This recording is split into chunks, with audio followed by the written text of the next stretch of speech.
So now let's move into something a little bit different to finish out the show. Competitive Call of Duty.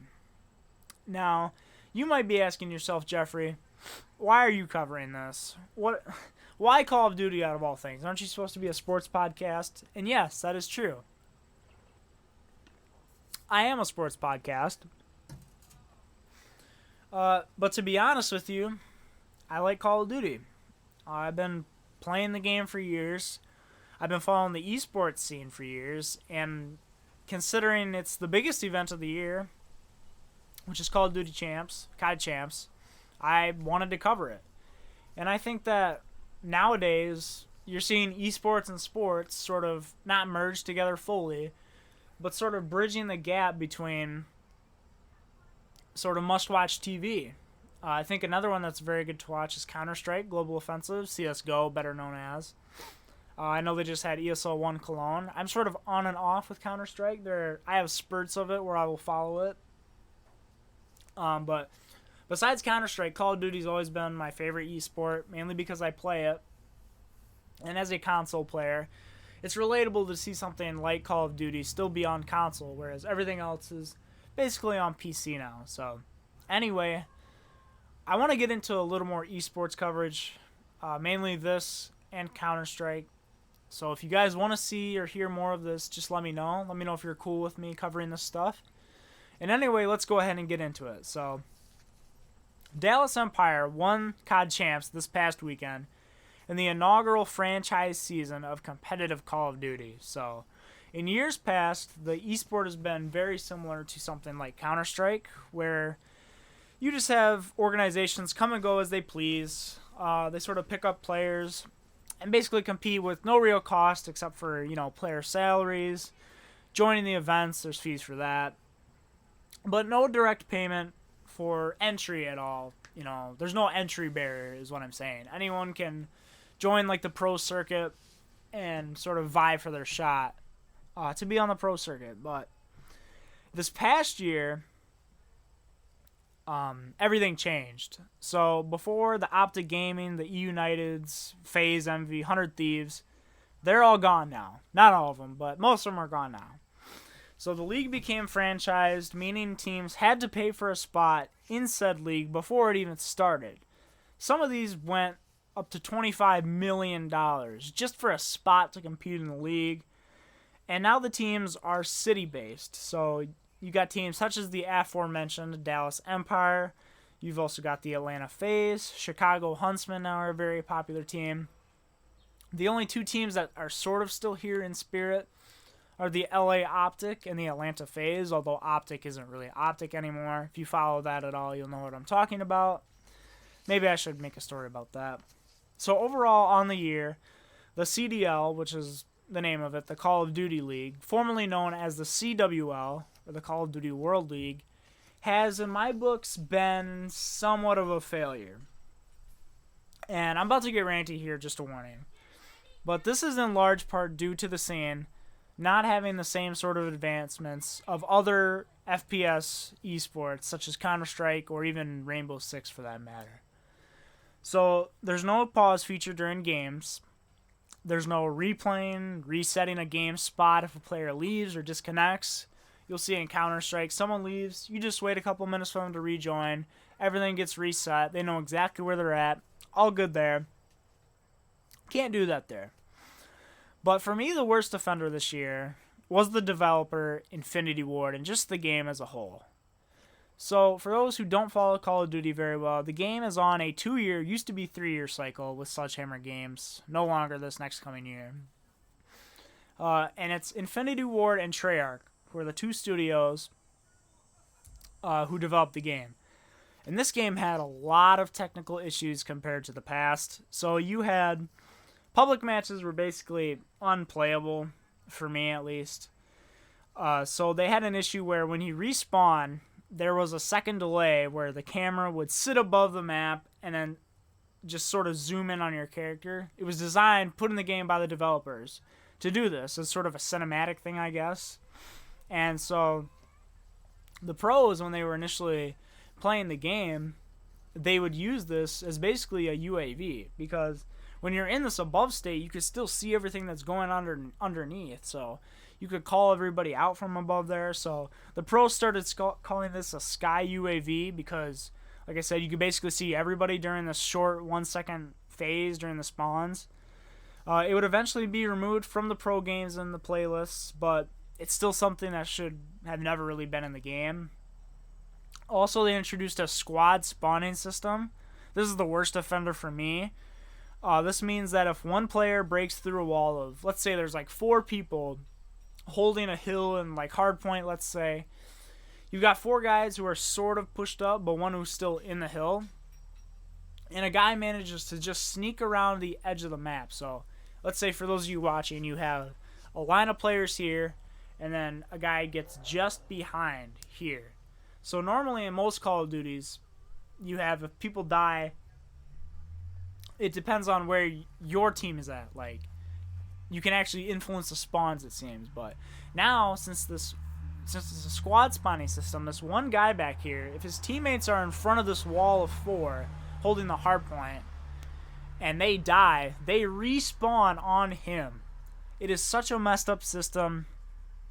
It's so bad. It's easily the worst spawn system I've ever seen in a Call of Duty game, and I hope to never see this again in the Call of Duty series. You also had players abusing the movement, which is kind of typical every year, but this year they had tactical sprint, which they introduced, which is like the next level of sprinting. So you had like a regular sprint in past Call of Duties, then like a super sprint, if you will.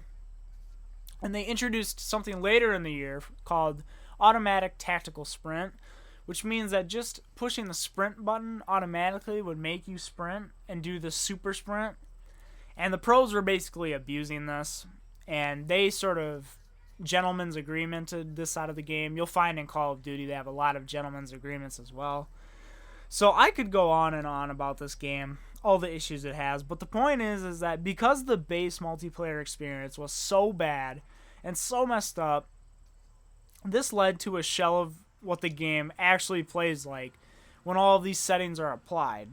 So this really, to me, sort of alienates the average player from feeling like they're playing the same game as the pros.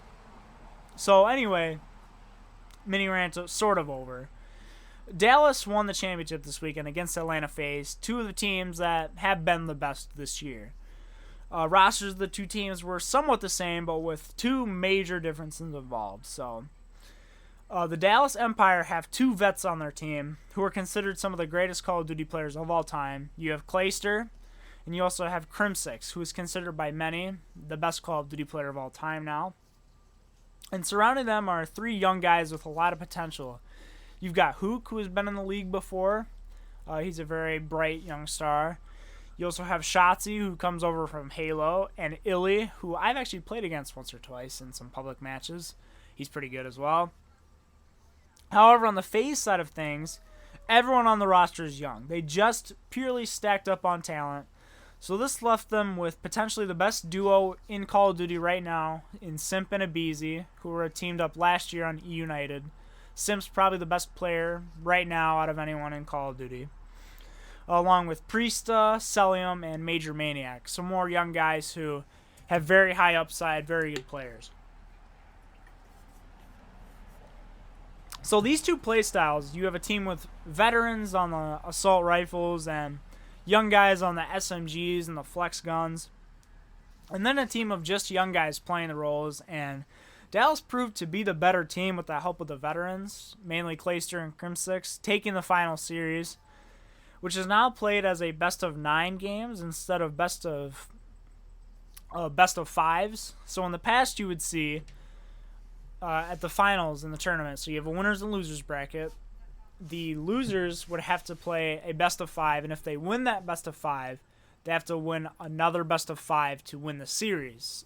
So it gives the winners an advantage there. This year it just goes to a best of 9, so first to 5 wins in a series. And Dallas won 5-1 in dominating fashion. Crimsix took home the MVP, further cementing his status as, to me, the best player of all time. And one of the best to ever touch the sticks, really, in terms of Call of Duty. His final goal is to get as many major championships or beat the record of major championships on console as Ogre 2, who is this legendary Halo player. And I'm really hoping Princess can get there because he's really fun to watch. So anyway, the season comes to an end.